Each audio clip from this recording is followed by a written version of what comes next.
Nik Gowing has been an inspiration for many people, and I consider myself truly inspired by everything that he has done. And a lot of it is about the journalism that you do when you're out there on the field. It's about crisis reporting. You're very kind.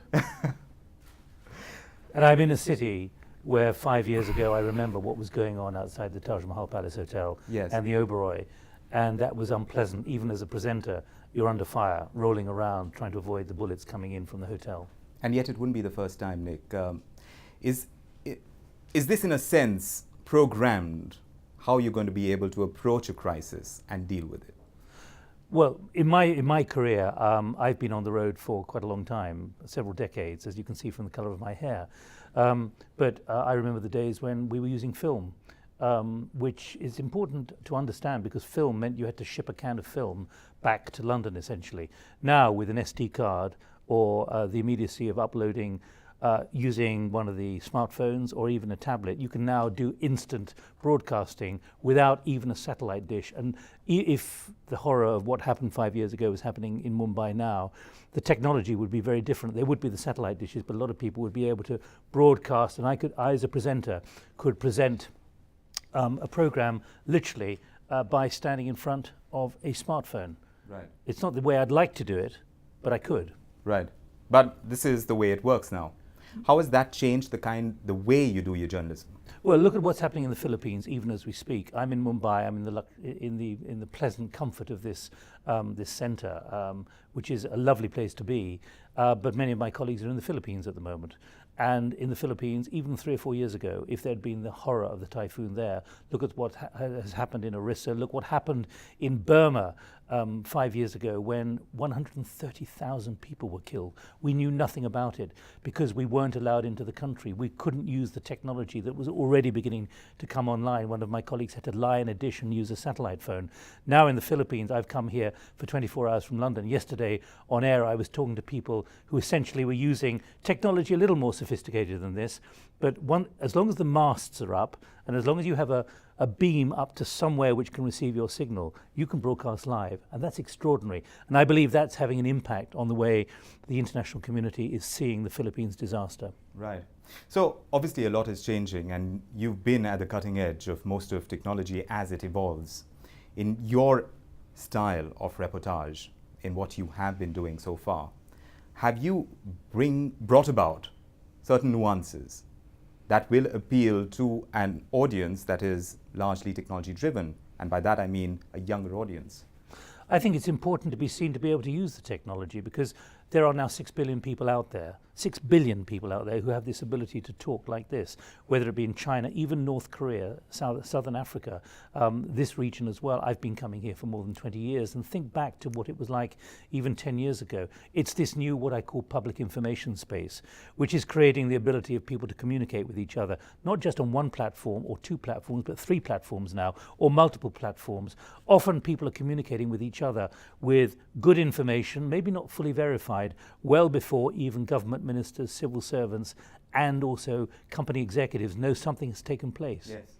And that's extraordinary. And one of the examples I've been talking about here is what happened 4 years ago on November the 2nd. It was when the Qantas aircraft, the A380, 3 years ago, took off from Singapore and an engine blew.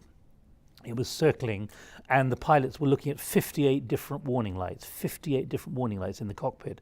Fortunately, there was a learning crew on board as well, a training crew. So they were desperate to find out what was going on.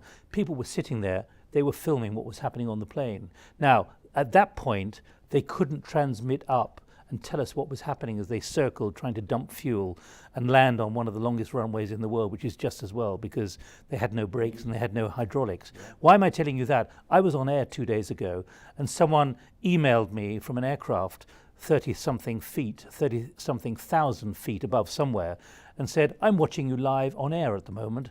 And I emailed him back when I was on air saying, what's the quality of the signal like? And he said, amazing, excellent. Now, that we can have fun on, but there's a serious side to that. That means that when there's a future incident on a plane which has got some kind of bandwidth and that kind of exchange, it means people like that filming what's happening, we'll know about it probably before even those on the ground at the headquarters of that airline. Now that's the new reality and what I've called the tyranny of real time, this new vulnerability of power, politics and systems because of what we all take for granted now, what is loosely called social media. It's the disruptive element of this now, but it's disruption which is certainly facilitating our journalism. It's allowing us to get into places like the Philippines at the moment, but it's also holding our feet to the fire. It means through crowdsourcing and crowd blogging and tweeting and Facebook, if we get it wrong or there's an additional element to a story, it's not just about the two eyes of a reporter, it's about a vast community who are telling us we've got it right, we've got it wrong, we need to do a bit there, a bit more there, and that's great for journalism. It's really exciting. Right, so it's a huge challenge in that sense. No, it's exciting as well. Yes. Challenge suggests negative sides, and I don't think there are many. No? But tell me, there has to be a challenge in covering a crisis, and I'm not just talking about the now, but in the past as well. There is the entire concept of journalist as a hero, and you want to push yourself to be able to get more, to be able to be thought of as the hero as well. Have you had that predicament in covering any of the crises that you have? Yeah, one of the biggest predicaments, and I've said this in our hostile environment courses at the BBC, is what happened here outside the Taj Mahal Palace Hotel, when there was something like 16 satellite dishes lined up, probably far too close to the building, which was held by the militants who had landed, and we all know what happened, the horror of what took place. And I found myself on air slightly further back because that was the decision the BBC took.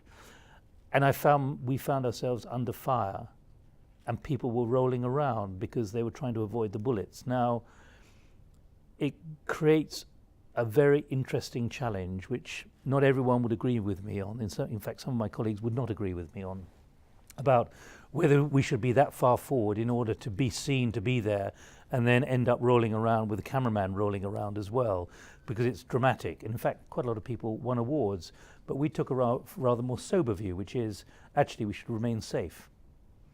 Because if you're rolling around, it suggests you're You do say it's a we, but it wasn't a personal decision. If it was up to you, would you have taken more risk to get more coverage, more up close? No, I wouldn't have done, because there was a building which was on fire at times. There were snipers in the building who were firing at us, and 3 times I was on air and I had to sort of say, stop, keep running, but I'm about to leave and I'm about to hide behind this large vehicle, this large police vehicle. So no, I don't think I would have gone any closer. I couldn't see any value anyway in doing that. But do you see the incidence of that rising with a younger journalist lot? I work for the BBC. I can't comment about other news organisations. We have a very firm rule, which I certainly believe in and I subscribe to, because all my colleagues have to. We're very lucky in the sense that I work for an organisation which is prepared to set aside a significant part of its budget every year to make sure everyone, including a presenter, is trained either for 3 days or 6 days in how to survive and read hostile environments, and including significant medical training as well. It's 3 days every 3 years or 6 days when you start. So without that certification, you can't go. And I, as a presenter, along with all my other presenter colleagues, like those in the Philippines at the moment, none of those would have gone there without that hostile environment training. I think it's incumbent on journalistic organizations, broadcast organizations, media organizations, whatever we want to call them, multi-platform media organizations, to understand that their staff need the training in what will make them safe. None of us want to see any of our colleagues either seriously injured or killed. In many interview situations, Nik, you will find the person you're interviewing telling you a lot of things before you actually sit down and the cameras start rolling. Have you had certain instances like that? And you know certain things about the person, or you know about a certain situation, and you find that person backtracking. Are you talking about the way you and I talked before this interview? Are you casting aspersions upon the kind of discussion over my lunch? I am trying to dig into your vast repertoire of experience that you bring to the table, and I'm talking to you about a journalist and how he deals with different kinds of situations. I think we're having a better interview because rather than me walking in, shaking your hand and sitting down, we've actually had a good 20 minutes of discussion over a cola and also a little bit of lunch. And so you've got more idea of me. Yes. You feel more comfortable about me and what I might say. Oh, yes. And I've got an idea about you and the kind of person you are as an interviewer. Yes. I think it's important to have that kind of relationship. Let me give you one very good example of why, if you don't have that conversation beforehand, you're kind of wondering what on earth might emerge. We did a televised debate in St. Petersburg 2 years ago about the shift of Russia from facing to Europe towards China. Yes. And one of the people we invited onto the panel was Oleg Deripaska. He's known as an oligarch. He's an incredibly rich Russian. He's been bankrupt, but he's also an incredibly rich Russian. And it was important to have him there because he just signed a $5.4 billion deal to provide electricity from eastern Siberia into China. The trouble is I'd never met him, and he has a very, very resilient, robust reputation. And there were certain questions I needed to ask him about business practices, which were part of having him on the program. And we sat there for, at the scheduled start of the debate, with about 160 people in the audience, and he didn't turn up. And we had only a narrow window of opportunity. And I'm telling you this because he arrived 15 minutes late, having been with President Medvedev, the president of Russia was then. And I was already getting quite sweaty because I was nervous, anxious about how I was going to play this. And literally, he walked in, shook me by the hand, felt the sweat, sat down, 3, 2, 1, welcome to the BBC World Debate. And I had to introduce Mr. Deripaska without any kind of sense of what kind of man he was, how he operated. And then about 8 minutes into the debate, suddenly all the lights went off. And literally we were sitting in the pitch black. It's like all the lights here going off, and you and I were talking to each other in the pitch black. And given it was Russia, and given some of the issues we wanted to talk about, I thought, my goodness, some people started to leave. We discovered that the generator had been switched off, and it took the threat of the fact that Mr. Putin was allegedly in this interview to get the lights turned back on again, and at which point it was 3, 2, 1, now Mr. Deripaska. So I say that out of respect for all our guests, but it's really important to have had that discussion and understanding beforehand. You can read a lot, you can watch videos of people, but it's not the same as sort of feeling the flesh and looking straight in the eye. Right. The entire thing that we talked about, being able to be on social media, being able to handle 3 media at the same time, you seem to be doing that because I've seen your Twitter updates. You're constantly at it. Do you find it difficult to be able to maneuver your way around doing all of the things that you need to, because media as such requires application? And I ask you this because, like you said, there is preparation to do. There is so much that you need to put in before the cameras start rolling, as it were. It's very intense. You're consuming a lot of material coming in, and you're transmitting a lot of material as well. I'm always on guard about putting anything on a keyboard, because once it's on a keyboard and it's been transmitted, you're held to account for it. Therefore, sometimes it's important to be cautious and restrained in what you write and how you write. I mean, there are plenty of stories I could tell you about people who've made the wrong keystrokes and actually mistyped, or the kind of spelling software has actually changed a word you've typed correctly into a different word. There was someone who a couple of days ago sent me a text saying, we'll meet on the anniversary of the assassination of John F. Kennedy, and it came through as, we'll meet on the anniversary of another word which I'm not going to repeat on air, which suggested there was a love affair being done by John F. Kennedy, President Kennedy. Yeah. So there are dangers, and I'm not being facetious here. I'm saying you've got to be so careful. And one of the things I always say to myself is, what's the last thing you should do with an email or a text or a tweet? It's put the address in, having read what you've written. Right. Do that last. Yes. Makes a huge difference. But when you're under pressure, that's quite some discipline to observe. Right. Let's talk about the Indian political scenario, as it were. And obviously, we are close to elections, and you're seeing the entire scenario unfold before you. It seems to be a lot about a fight between personalities. You're talking about Narendra Modi, and obviously you're talking about the dynastic politics, or at least that's what it's called, of the Congress. In terms of reportage, and you've seen reportage around elections, this time around, are you seeing anything different take place? Well, it's yet to emerge, but India is very different now to where we were, where you were 4.5 years ago in the last election in May 2009. And I think for me as an outsider who's a regular visitor to India, what happened to Anna Hazare and what he managed to mobilize with almost 10 million people in about 90 hours on the issue of corruption 2.5 years ago, that for me is an important signal of how the political atmosphere and environment is changing and probably has to be assumed will change. For me, there's a question, and I don't know the answer yet, and maybe you know the answer. I wonder how much the traditional forms of Indian politics at the federal level and at the state level and at the local levels will actually endure as they've always been carried out, faced with social media. I know a lot of people don't have smartphones and don't even have mobile phones, but the pace of change is so incredible. And the younger generation, the next generation, India's future, they are connected now. And more people are connected even in the rural areas as well, even if they're poor. These are profound changes. And my analysis, which I've been doing both at Harvard University and Oxford University, suggests that many in positions of power and responsibility are far less able to understand the profound disruptive nature of the digital environment, of people creating these new communities of political power, not with a leader. And that's what we saw in Turkey back in June, and in Brazil in the same week.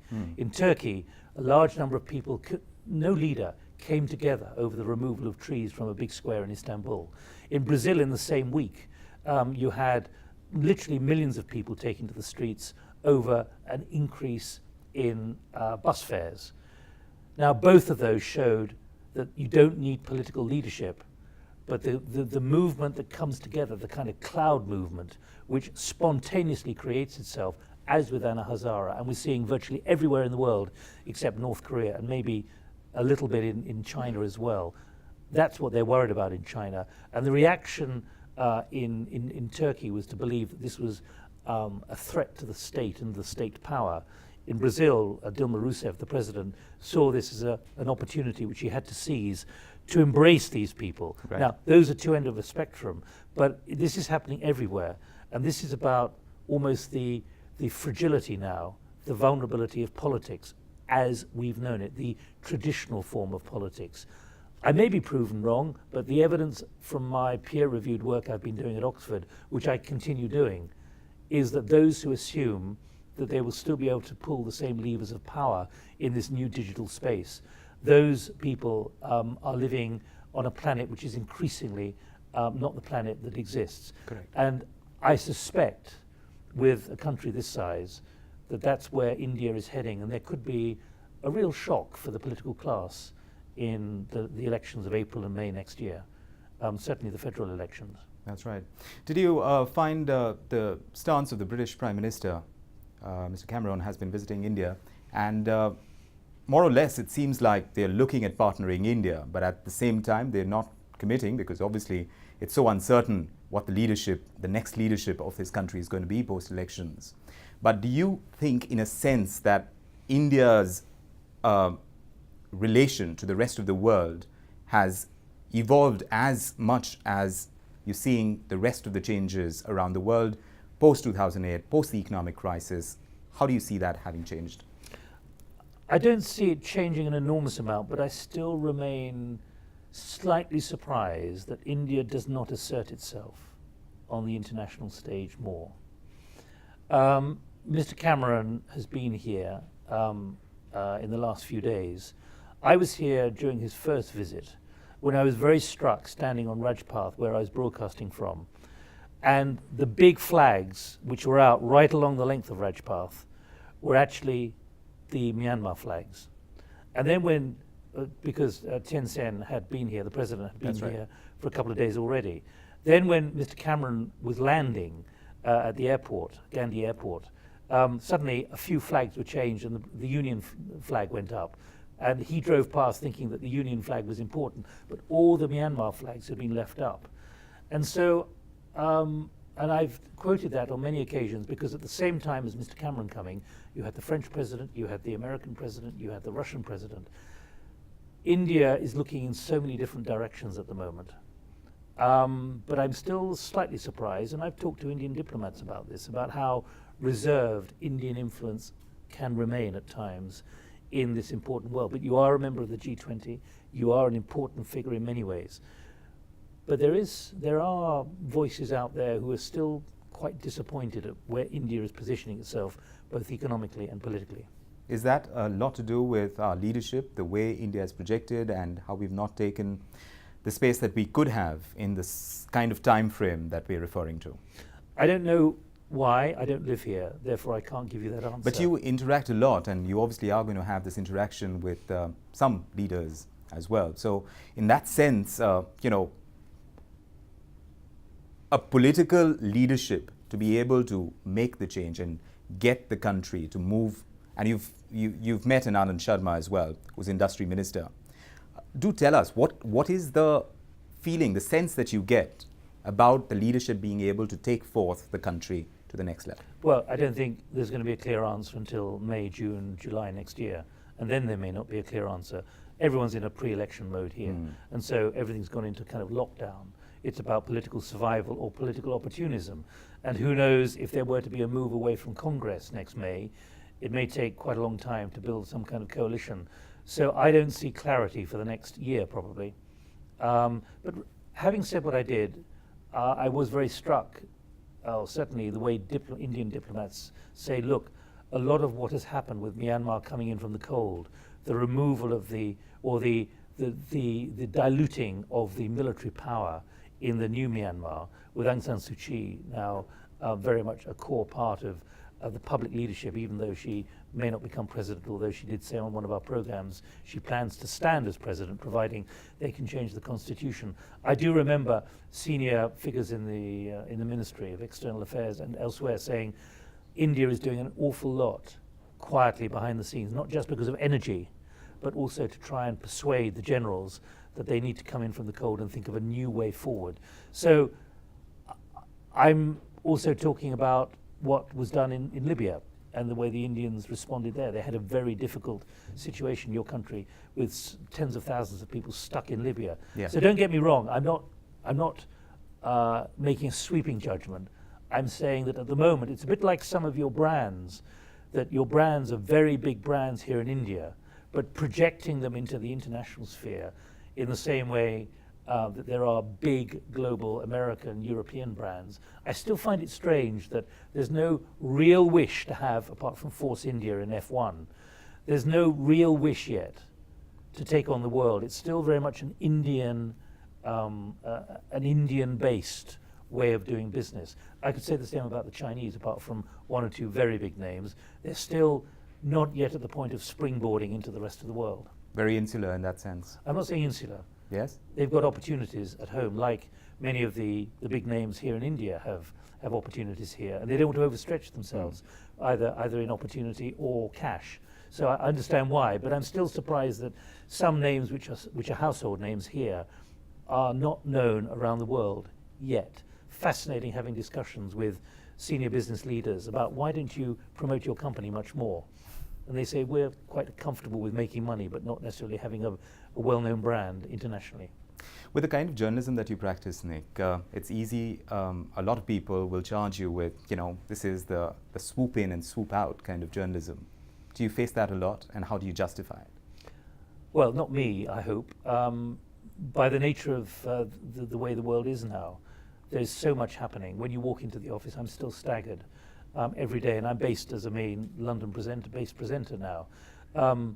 you can't move fast enough around the world to be able to cover everything that's happening. Therefore, you have to rely on a network. I don't think I don't think you should see as swooping in. That has a rather negative connotation. It takes 9 hours for me to get here, which means a commitment of about 15 hours before, if you're based in London, you can be operational here. But we have strong presence both in Mumbai and also in Delhi as the BBC. And we can't be everywhere. We can't be everywhere in China. The idea of swooping in, as I say, can have negative connotations, and I rather resent that. My job, certainly when I'm in London, before I go to the office every morning, is to make sure I'm up to speed on as much as possible as is happening. So nothing is a surprise, and everything is well grounded in good understanding of the fundamentals of the politics or the economics or what has happened not just yesterday or 3 days earlier, 3 months, 3 years, maybe 30 years earlier. That's important. Nick, I was saying this because, there are, journalists who are based in the countries that you would ordinarily go to, and they're already there covering. Does that make more sense for a network to let their own journalists cover events within their own country? But we do. We have the Hindi service here. We have a lot of people who are based in India for the BBC, doing multiple platforms, doing radio, television, online. That's a big commitment in a massive media market where you've got a proliferation of, how many is it, 300 television channels now? It's huge. It's the number, enormous. and it's growing. If I asked you to name 30 of the 300, probably you'll be okay, but not 300. Yes, it is. So you're in a market which is still trying to come to terms with a new level of stability that can be created, where organizations start making money, right, apart from anything else. And that's critical. And we will do things in a very cost-effective way, knowing the kind of audience we have and the audience which wants to see us, listen to us, and values our journalism. Absolutely. Nick, thanks so much for joining us. My pleasure.